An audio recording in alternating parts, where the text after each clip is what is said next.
me to turn my head. Egg, ha, egg, you celebrate egg. My new friend stood facing a girl that I didn't recognize, buckled over and giggling.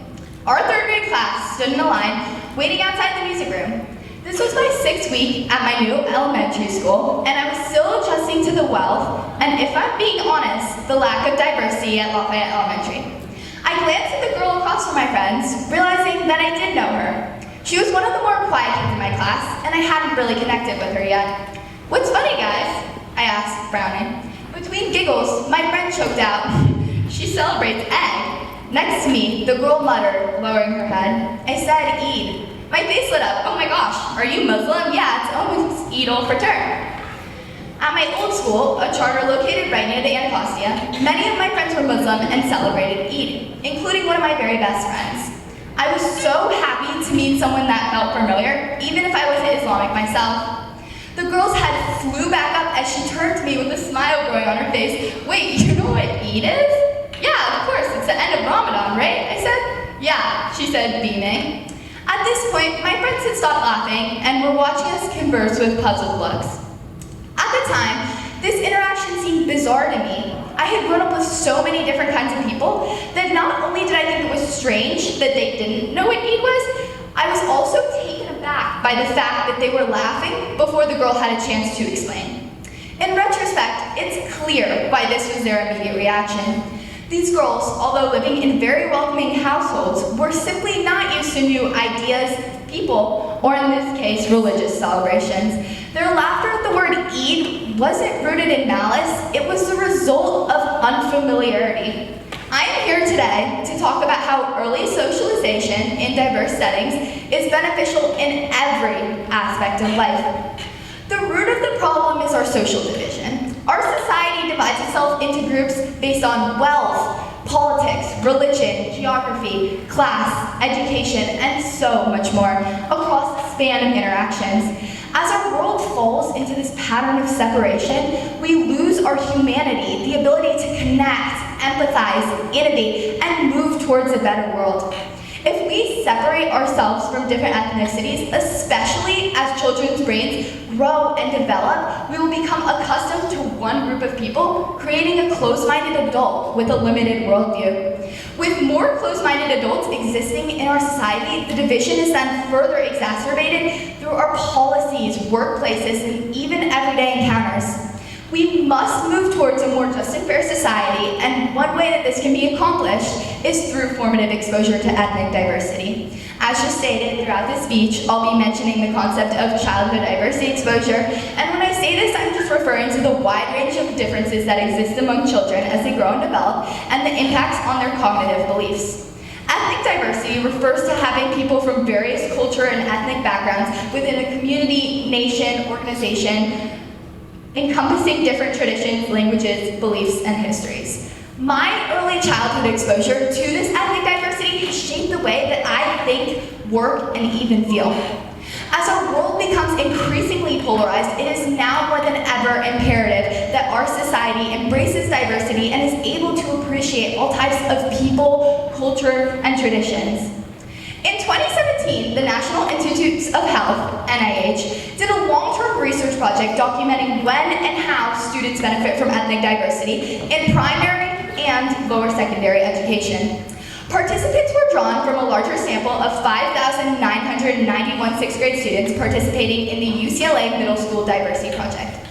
Students were enrolled in one of 26 schools in Northern and Southern California, carefully selected to represent a variety of ethnic compositions. Their findings were very telling.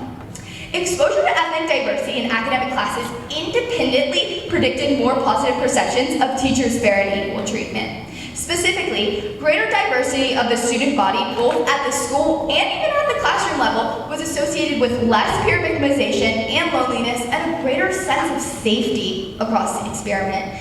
Overall, schools' ethnic diversity has these robust physiological benefits for multiple ethnic groups. White children and adolescents enrolled in more racially diverse schools reported greater perceived wrongfulness of interracial exclusion.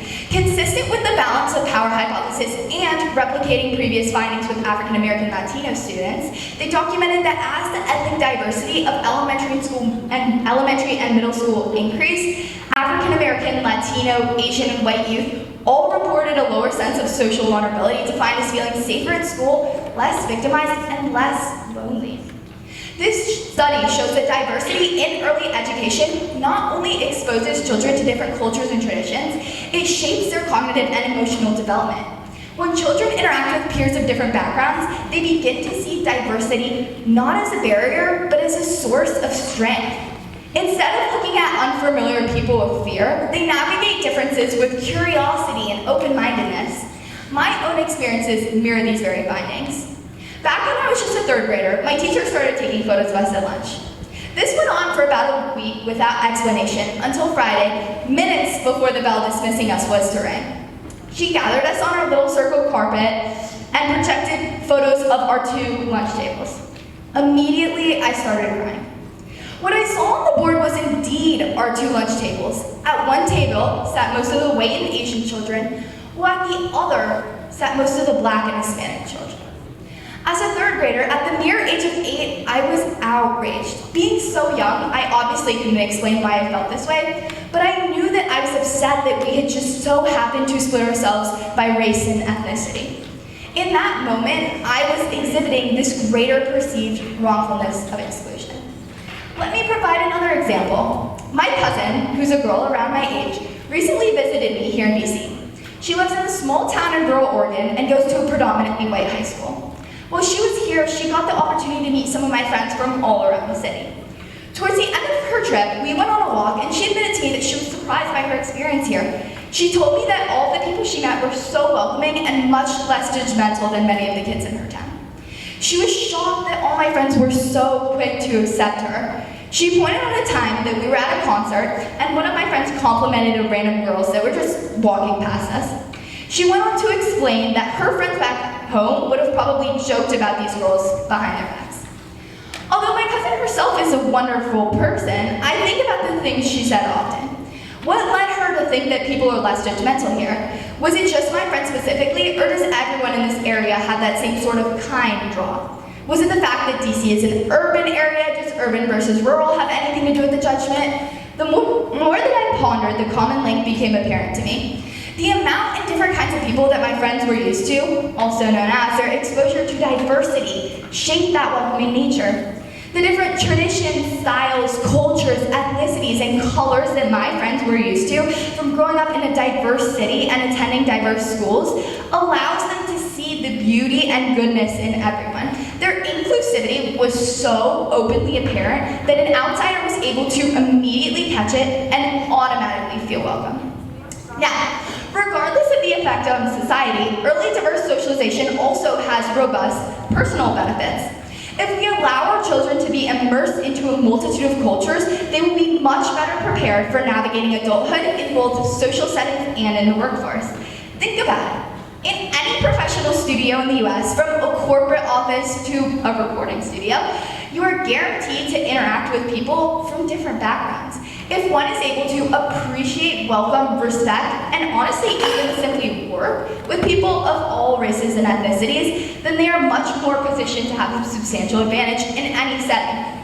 Moreover, studies show that companies with higher gender and ethnic diversity, with HR policies and practices that focus on diversity, are linked to lower levels of employee turnover. In countries like ours, connecting and working with people of different backgrounds is crucial to have an advantage against competitors in one's workforce.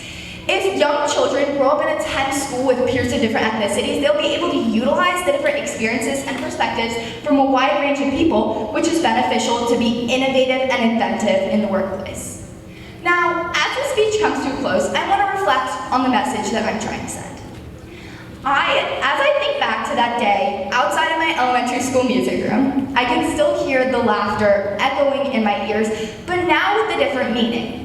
What was once an awkward moment has now become a powerful reminder for me of the importance of understanding and acceptance. I want you to think about yourselves. Have you ever left anyone out? On purpose or by mistake, it happens. Have you ever noticed yourself or someone else judging someone automatically? These are small, everyday things that create more and more division. I challenge each and every one of you to immerse yourselves in a different culture this year. Watch a foreign movie, listen to foreign music, strike up a conversation with a coworker or a fellow student of a different ethnicity. Be open-minded, let your children be friends with whoever they want. Expose yourself to different cultures. The world that we build tomorrow starts with the lessons that we teach today. Sharing these ideologies with the people around us and eventually our children is important to ensure that Eid is never egg again.